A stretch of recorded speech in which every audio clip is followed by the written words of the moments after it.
Disutradarai oleh Rizal Mantovani, film satu ini berkisah tentang seorang mahasiswa yang pindah dari Jakarta ke kota Malang bersama kakaknya.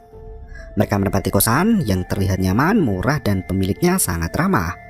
Suasana berubah ketika penghuni kos mendapat mimpi aneh di malam pertama hingga melihat penampakan pocong menggantung di atap rumah. Meski didera ketakutan yang amat besar, mereka terpaksa bertahan karena sudah membayar setahun penuh.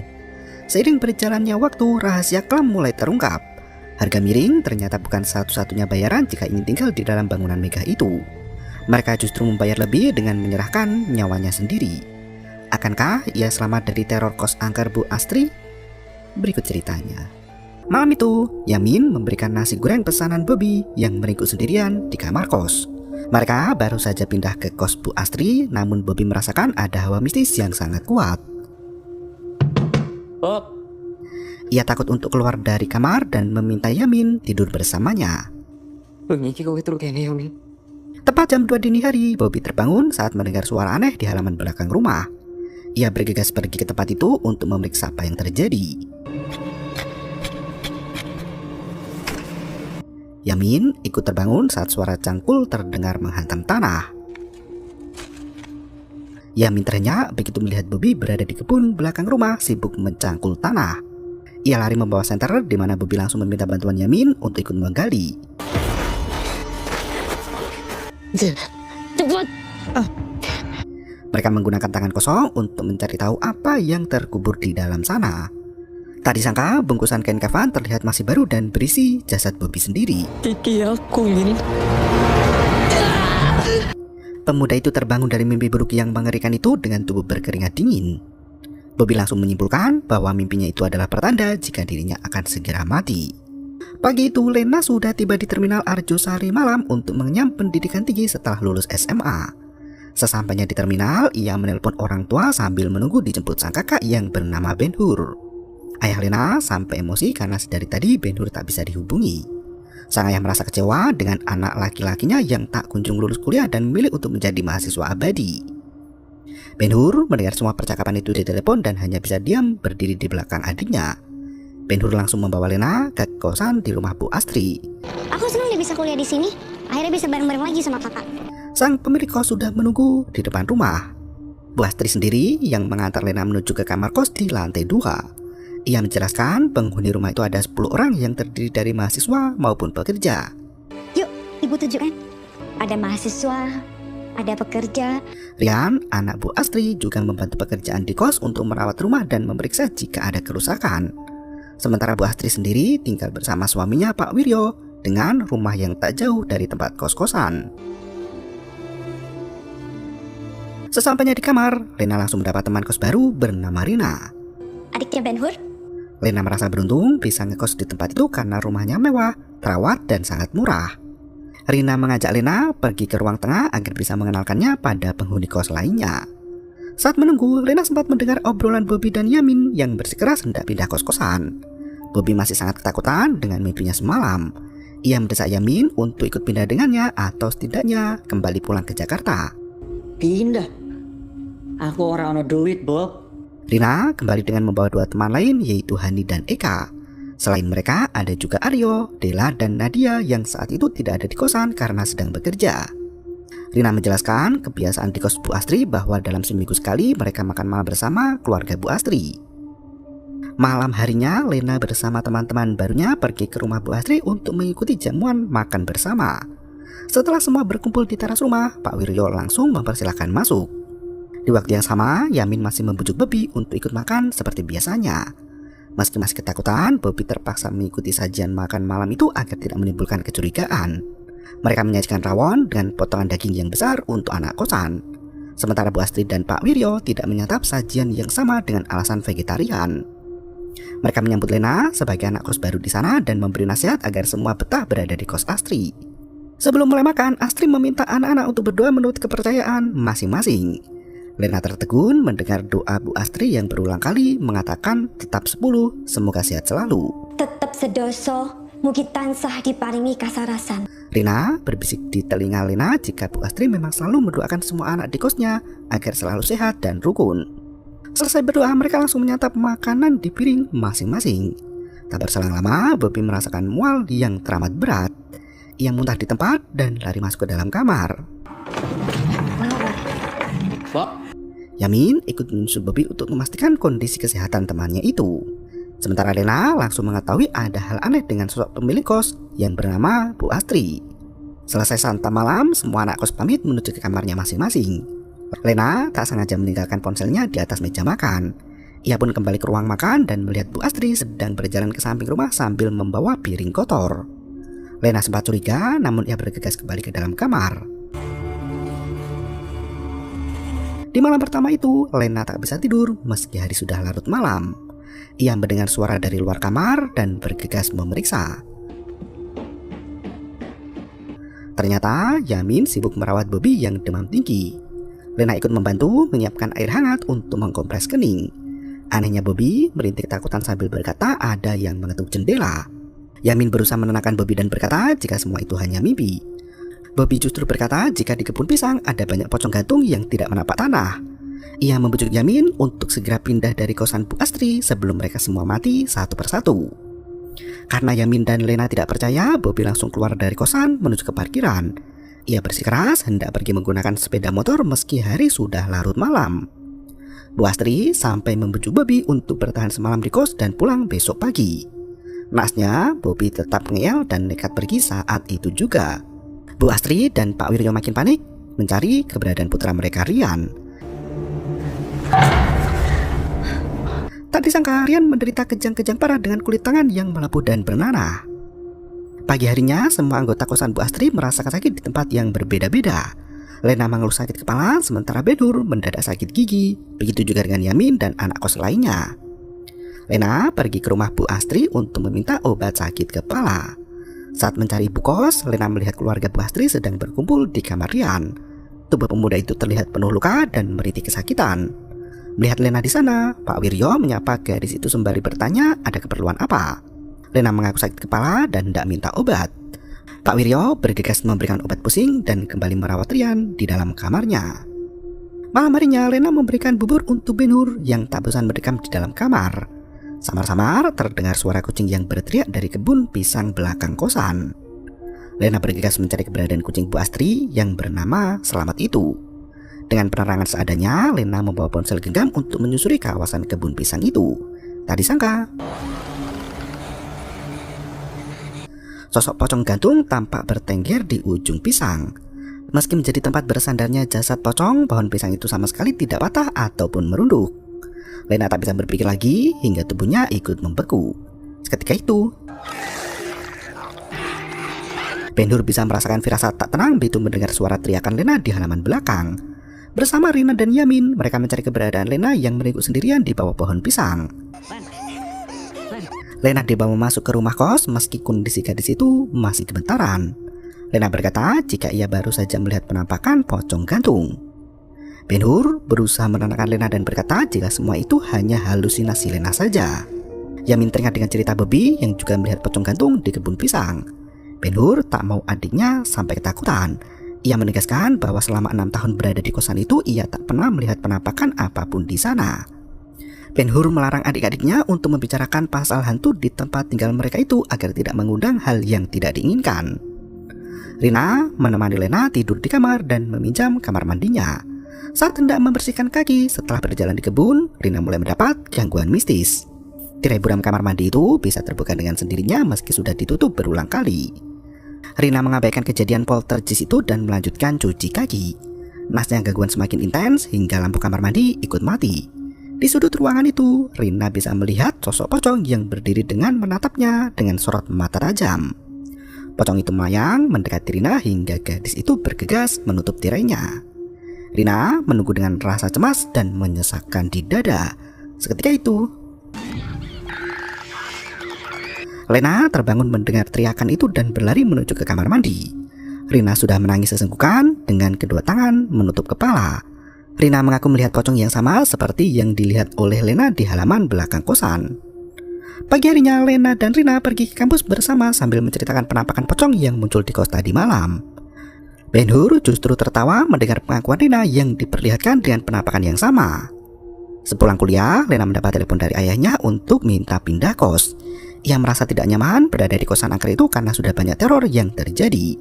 Naasnya, karena Lena baru masuk kuliah, sang ayah meminta putrinya untuk bertahan di kos Bu Astri. Apalagi ada Ben Hur yang siap melindungi Lena. Ayah langsung minta bicara pada Ben Hur dan memaksa putra sulungnya untuk membuat Lena betah di kos itu. Ben Hur langsung memarahi Lena yang penakut. Ia bahkan berkata jika hantu itu hanya ada di pikiran dan tidak pernah ada di alam nyata. Ben Hur merasa menjadi anak yang selalu disalahkan. Bahkan saat Lena ketakutan, Ben Hur yang harus menanggung akibatnya dan dimarahi oleh sang ayah. Rina mengajak Lena untuk bicara pada Bu Astri terkait penampakan pocong itu. Yamin juga memberi saran agar mereka meminta bantuan pada Pak Ustadz yang ia kenali.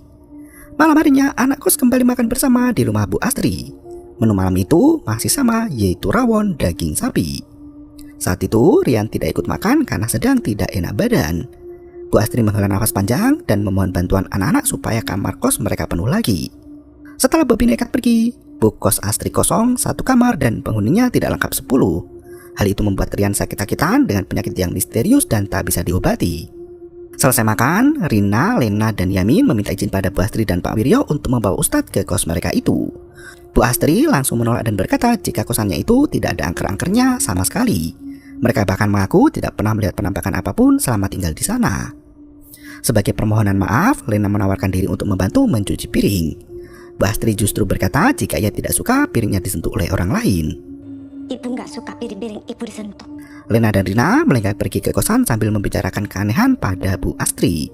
Lena tak mengerti mengapa semua piring kotor itu dibawa ke gudang belakang rumah. Ia mengajak Rina untuk mengintip dari balik pepohonan rindang. Tampak sosok Bu Astri sedang mendorong rak berisi piring kotor itu ke gudang belakang rumah. Lena sempat berpikir jika gudang itu ada tempat khusus untuk mencuci piring. Namun, sepengetahuan Rina, gudang itu berisi barang-barang Bu Astri yang sudah tidak pernah digunakan lagi dan selalu dikunci. Tak berselang lama, Bu Astri keluar dari gudang itu dan langsung mengunci pintunya. Lena dan Rina yang penasaran mendekati pintu itu hingga terdengar suara misterius. Mereka lari pulang ke kamar masing-masing karena takut dengan suara mengerikan itu. Lina yang ketakutan meminta Rina untuk menemaninya tidur di kamar. Rina masih penasaran dengan suara aneh yang terdengar di gudang belakang rumah. Saat Lena terlelap dalam tidurnya, Rina nekat pergi gudang sendirian dengan membawa palu dan obeng. Ia menjebol pintu gudang untuk mencari tahu apa isi ruangan itu yang sebenarnya. Setelah berhasil membuka pintu itu, Rina langsung masuk ke dalam tanpa ragu. Ia melihat seluruh isi gudang yang berisi tumpukan barang tak terpakai. Di ujung ruangan itu terdapat satu tempat penyimpanan lagi dengan cermin tua yang telah usang dan retak. Rina ternyata begitu melihat sosok pocong yang duduk membelakanginya. Karena tak terlihat jelas, ia mendekati sosok pocong itu dan ternyata semua piring bekas makan anak-anak sengaja diletakkan di gudang belakang rumah sampai muncul belatung untuk memberi makan pocong gantung. Sosok pocong itu bangkit dari tempat makannya dan Rina yang ketakutan terjungkal ke lantai hingga kakinya tak bisa bergerak lagi. Sosok pocong itu melesat ke arah Rina dan berhenti tepat di atas kepala. Tak disangka, pagi harinya Lena mencari Rina di kamarnya. Ia mengetuk pintu kamar Rina yang ada di sebelah. Lena merasa tak enak badan dan tak izin tidak masuk kuliah. Rina sama sekali tak menjawab hingga Lena terpaksa mengintip dari jendela kamar. Ternyata Rina sudah mati dalam kondisi mengenaskan tanpa tahu apa penyebabnya. Kematian misterius Rina membuat seluruh penghuni kos ketakutan.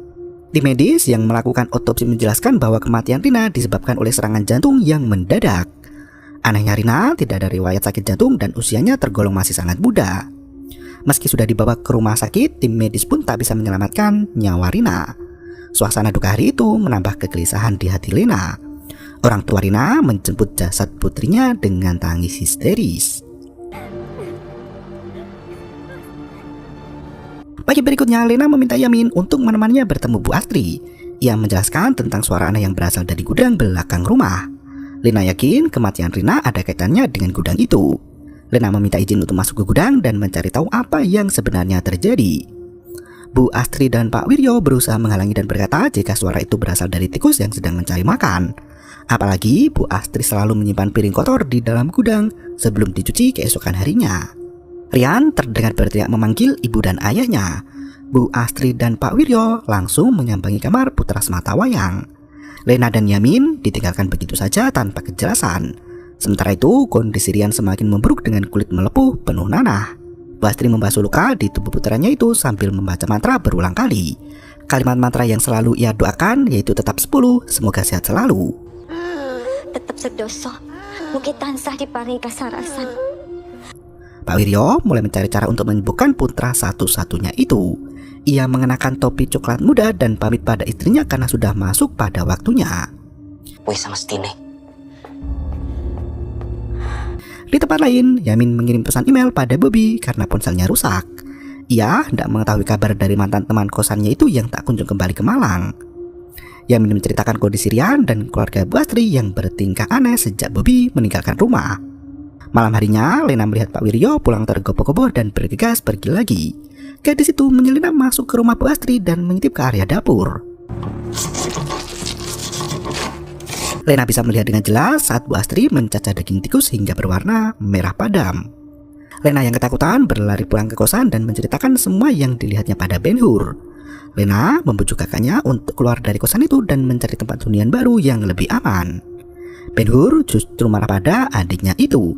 Ia berkata jika Bu Astri dan Pak Wiryo selalu peduli padanya, tidak seperti orang tua kandung mereka sendiri yang lebih peduli pada Lena saja. Ben Hur sengaja tidak mau lulus dan bekerja karena tanggung jawabnya akan semakin besar, terutama untuk membiayai perkuliahan Lena. Ia tak sanggup menanggung beban yang bukan menjadi tanggung jawabnya. Ia lebih memilih untuk tidak lulus kuliah dan bertahan di kosan Bu Astri. Lena baru mengetahui perasaan sedih kakaknya itu. Lena merasa kasihan pada Ben Hur, namun ia juga merasa iba melihat ibu ayahnya kesulitan uang. Apalagi ibu mereka saat ini sedang menderita penyakit kanker. Selama 3 bulan, mereka menyembunyikan penyakit itu dari Ben Hur. Mereka hanya ingin Ben Hur lulus kuliah dan bekerja di tempat yang lebih baik. Di tempat lain, Pak Wiryo sudah mendapatkan air doa dari Pak Ustadz. Ia diberi mandat untuk menyiram air doa itu ke gudang belakang rumah yang menjadi markas bagi pocong gantung. Saat Pak Wiryo masuk ke gudang itu, lampu langsung pecah dan pintu terkunci rapat. Pak Wiryo berusaha memberanikan diri dan memanggil sosok pocong gantung itu agar keluar dari persembunyian. Wong-wong ning kene. Ayo, kau nang di. Saat berjalan menuju ke area belakang yang gelap, tiba-tiba pocong gantung itu menyerang Pak Wiryo hingga terjungkal dan kesakitan. Pak Wiryo meneriakkan kalimat syahadat namun lidahnya keluh dan tak bertenaga. Seketika itu, paginya Lena mendengar suara teriakan kucing Bu Astri dari kebun samping rumah. Ben Hur langsung mencari keberadaan Slamet di kebun pisang itu, namun tak ada yang terlihat di sana. Nasnya, Ben Hur justru menemukan jasad Pak Wiryo yang menggelantung di pohon pisang. Teriakan Ben Hur membuat semua orang berlari menghampirinya. Bu Astri sampai terjungkal lemas begitu melihat suaminya mati dengan cara mengenaskan. Pagi itu juga upacara pemakaman Pak Wiryo digelar. Semua anggota kos Bu Astri ikut melayat dan menaburkan bunga. Rian hanya bisa berbaring di dalam kamar sambil meratapi kematian ayahnya. Ia belum bisa berdiri dan berjalan seperti orang normal. Malam harinya anak kos berkumpul di ruang tengah untuk membicarakan kematian Pak Wiryo. Mereka mulai mempertanyakan agama Bu Astri yang tidak pernah sholat namun pemakaman dilakukan secara Islam. Bahkan jasad Pak Wiryo tidak disolati dan tidak didoakan. Aryo berkata jika pagi tadi ia membantu mengurus dokumen kematian dan melihat KTP Pak Wiryo yang beragama Islam. Lena belum menceritakan sikap aneh Bu Astri yang selalu membawa piring kotor ke gudang belakang rumah. Saat ia hendak bercerita, tiba-tiba lampu kosan mati dan ruangan berubah menjadi gelap gulita. Anak laki-laki pergi memeriksa listrik di depan rumah, sementara anak putri kembali ke kamar masing-masing. Bu Astri sempat bertemu Ben Hur bersama anak kos laki-laki lainnya. Ia meminta tolong pada Ben Hur untuk memeriksa bagian MCB-nya. Mereka menyalakan listrik rumah, namun selalu mati sendiri. Setelah beberapa kali mencoba untuk menyalakan listrik di rumah itu, tiba-tiba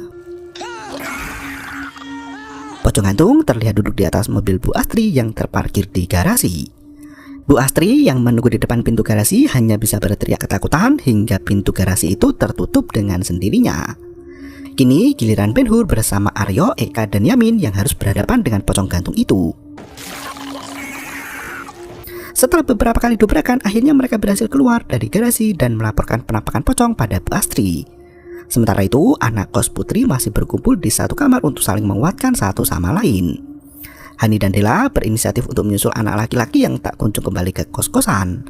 Saat mereka keluar dari kamar, Hani sudah diganggu dengan suara aneh dari kamar sebelah. Tumpukan belatung yang menjulat turut menghalangi jalan untuk naik tangga. Hani mengarahkan senter ke lantai atas yang ternyata wala. Mereka terpaksa kembali ke kamar untuk menyelamatkan diri dari serangan pocong itu. Nadia penasaran dengan sikap Hani yang ketakutan setengah mati. Ia membuka pintu kamar dan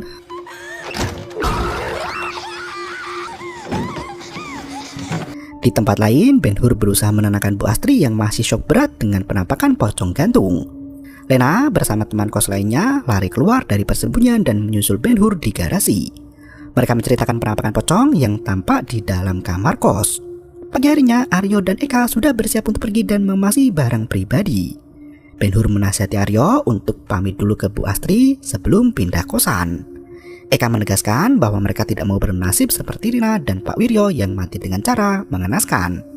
Hani ikut pindah dari kosan itu dan meninggalkan Lena begitu saja.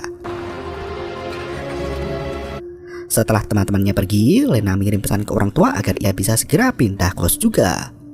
Ibu Lena meminta putrinya untuk bersabar sebentar, apalagi ibu harus menjalani kemoterapi. Yamin juga tidak mendapat izin dari orang tuanya untuk pindah kosan. Lena mendapat kabar dari Hani terkait kamar kosong di kos baru mereka itu. Aryo bersedia membantu menyiapkan dana jika Lena dan Ben Hur benar-benar ingin pindah dari tempat angker itu. Bu Astri berjalan lemas melewati 3 anak kos yang tersisa. Ben Hur mendesak Bu Astri untuk berkata jujur tentang kondisi rumah kos-kosan itu. Bu Astri mengaku tidak tahu dan meminta Ben Hur untuk tetap tinggal bersamanya. Apalagi Rian sedang sakit dan Bu Astri tinggal sendirian di sana. Lena mendesak Bu Astri untuk mencari cara agar pocong itu diusir dari kosan. Terlebih lagi sudah ada 2 korban jiwa yang mati di sana. Yamin berkata jika ia mengenal seorang ustadz yang bisa membantu menyelesaikan permasalahan di kos. Bu Astri langsung menolak dan berkata jika ia akan membawa ustadz kenalannya sendiri ke rumah. Tak berselang lama, Bu Astri pergi menjemput ustadz kenalannya itu. Saat malam tiba, Ben Hur mendapat telepon masuk dari Bobby. Ia tak bisa menghubungi Yamin karena ponsel Yamin masih rusak. Bobby meminta Yamin untuk segera pergi dari kosan itu karena ada orang yang mengamalkan ilmu hitam untuk mencelakai mereka semua. Bobby mengaku baru saja kembali dari Jakarta setelah menjalani proses ruatan. Ia sudah bersih dari segala energi negatif yang bermuara di kos Bu Astri. Perwat Bobby berkata, ada orang yang sengaja mengamalkan ilmu hitam di kosan itu. Siapapun yang tinggal di sana akan celaka dan mendapat bahaya. Bobby mendesak mereka untuk pergi dari tempat itu juga sebelum terlambat. Bobby sudah di jalan dengan membawa mobil untuk menjemput Yamin dan teman-temannya itu. Ia meminta semua orang untuk bersiap mengemasi barang-barang. Yamin, Ben Hur, dan Lena bergegas masuk ke dalam kamar masing-masing. Sekelebat bayangan hitam tampak melintas di belakang Yamin hingga tiba-tiba Ben Hur terkejut melihat Yamin jatuh pingsan di dalam kamar. Ia menghampiri pemuda itu, namun sosok misterius memukul leher belakang Ben Hur sampai pingsan. Ternyata Bu Astri sendiri yang melakukan hal itu agar mereka tidak pergi dari kosannya. Di waktu yang sama, Lena meratapi foto kedua orang tuanya sendiri. Bu Astri menghampiri Lena dengan menyembunyikan tongkat besi di balik punggungnya. Saat Lena lengah, Bu Astri langsung memukul bagian belakang kepala gadis itu sampai pingsan. 3 anak kos itu dibawa ke kamar utama di rumah Bu Astri dengan tangan dan kaki terikat tali tambang. Mereka baru tersadar setelah beberapa jam pingsan. Bu Astri menyajikan makanan khas berdaging yang ternyata terbuat dari tikus.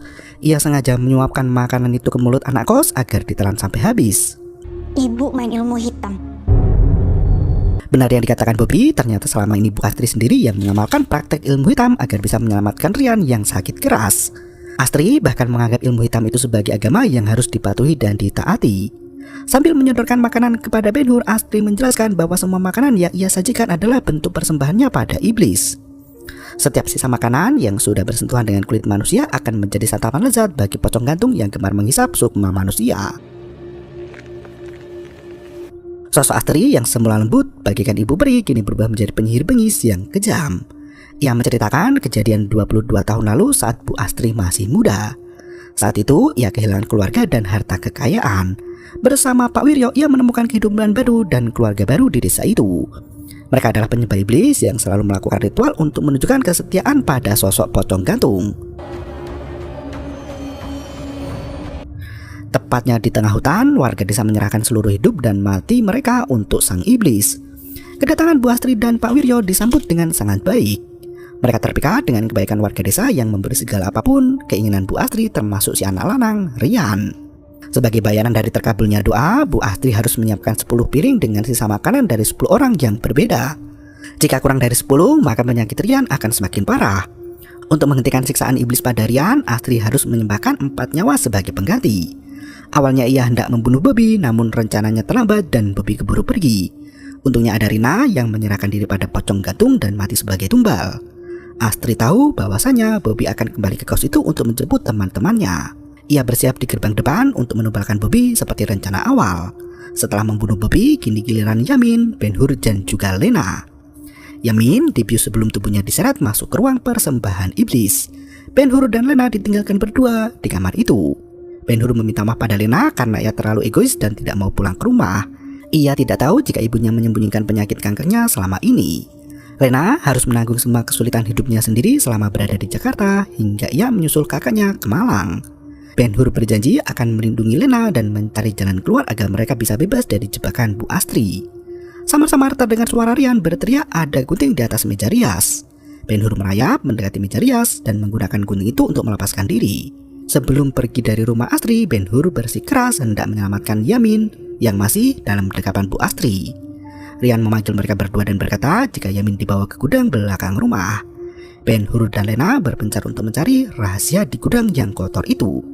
Saat melewati tikar usang, Ben-Hur bisa mendengar suara gaung yang sangat dalam. Ternyata di bawah tikar itu terdapat pintu menuju ke ruang bawah tanah. Mereka berdua memberanikan diri untuk turun ke lorong gelap dan menyusuri setiap persimpangan. Samar-samar terdengar suara Bu Astri yang membaca mantra tetap 10 semoga sehat selalu. Tetap sedoso, mugi tansah diparingi kasarasan. Ben-Hur dan Lena mengikuti sumber suara itu hingga sampai di lorong paling ujung. Mereka melihat Bu Astri sibuk melakukan pemujaan iblis sementara Yamin tergeletak dan tak berdaya. Ben-Hur mengambil kain untuk menjerat kepala Astri. Lena berusaha menyadarkan Yamin dan melepaskan ikatan di tangannya. Ben-Hur mencekik leher Astri dengan kain itu sampai pingsan dan membantu Lena untuk menyelamatkan Yamin. Mereka bertiga lari melewati lorong gelap itu. Tiba-tiba pocong peliharaan Bu Astri sudah memenuhi lorong itu untuk menangkap para tumbal. Lena melihat ada jalan lain menuju ke hutan belakang rumah. Mereka berhasil keluar dari lorong sampai di tepi kebun pisang. Mereka berusaha untuk mencari jalan keluar, namun kebun pisang itu terlalu luas untuk dijelajahi di malam hari. Sosok Astri muncul di belakang mereka dan langsung menancapkan celurit ke punggung Ben-Hur. Mereka terpaksa lari lagi, namun pelarian itu membawa mereka ke tempat pemujaan iblis yang sesungguhnya. Tempat ritual itu biasa digunakan untuk ibadah warga desa. Tak disangka jasad Bobby tergeletak tanpa nyawa dengan kain kafan yang membalutnya. Yamin langsung menangis melihat jenazah sahabatnya sendiri. Ia meminta maaf karena selama ini tak percaya dengan peringatan yang dikatakan Bobby. Astri kembali muncul dan langsung menyerang Yamin. Lena tak berdaya melihat Ben-Hur kesakitan akibat tusukan celurit di punggungnya. Ben-Hur sampai jatuh pingsan karena kehabisan darah, sementara Lena harus melawan Astri sendirian. Dengan kekuatan supranaturalnya, Astri berhasil melumpuhkan Lena dengan mudah. Ia mengkafani semua tumbal yang siap dipersembahkan untuk sang iblis. Sambil bersimpu, Astri mulai memanggil jin setan Banaspati untuk merapat. Tak disangka, justru pocong gantung yang muncul di depan mata. Sosok pocong itu mulai melepaskan kain kafan yang menghalangi tangannya untuk bergerak bebas. Astri kembali menunduk ketakutan dan mempersembahkan keempat tumbal pada sang iblis. Jasad Bobby dimakan sampai hancur bagian wajahnya. Saat iblis hendak memangsa tubuh Lena, Rian datang dengan membawa celurit untuk menghentikan praktek sesat ibunya. Rian menegaskan bahwa ia tidak mau jatuh korban jiwa lebih banyak lagi. Karena Astri masih keras kepala, Rian terpaksa menempelkan celurit ke lehernya sendiri. Ia mengucapkan terima kasih atas perjuangan ibunya selama ini, namun bukan itu yang Rian inginkan. Ia memilih untuk mengakhiri hidupnya sendiri daripada harus hidup menderita dan mengorbankan banyak nyawa. Tepat di saat Rian meregang nyawa, sosok pocong gantung itu terbakar seketika. Astri hanya bisa menangis sambil memeluk putra tercinta yang kini telah tiada. Ben-Hur yang tersadar dari pingsan langsung menolong Lena. Astri memilih untuk menyusul Rian karena bagi seorang ibu, anak adalah dunianya. Untungnya Yamin masih bisa selamat dan bergabung dengan Lena dan juga Ben-Hur. Pagi harinya mereka bertiga dirawat di rumah sakit dan berkumpul dengan orang tua masing-masing. Mereka saling meminta maaf satu sama lain dan hubungan keluarga kembali terjaga. Di malam harinya, kos Bu Astri sudah dihinggapi pocong gantung yang tersenyum di malam gelap dan film pun berakhir. Ide pocong gantung menggambarkan bagaimana jenazah yang dimakamkan tidak diurus sebagaimana mestinya. Merusak atau menelantarkan jenazah dalam Islam termasuk larangan yang haram dilakukan. Film ini menjelaskan bagaimana satu dosa besar dapat menciptakan banyak kebohongan seperti yang dilakukan oleh Astri. Wanita itu berusaha menutupi kezaliman dengan cara bersikap manis dan berpura-pura baik. Sebagai manusia yang beriman, ketakutan sejati bukan berasal dari makhluk gaib yang bisa menggelapkan hati serta menghancurkan kehidupan secara perlahan. Oleh karena itu, manusia harus senantiasa menjaga sikap, ucapan, dan perbuatan agar tidak menumpuk menjadi dosa yang mengantar ke neraka dunia. Terima kasih dan sampai jumpa.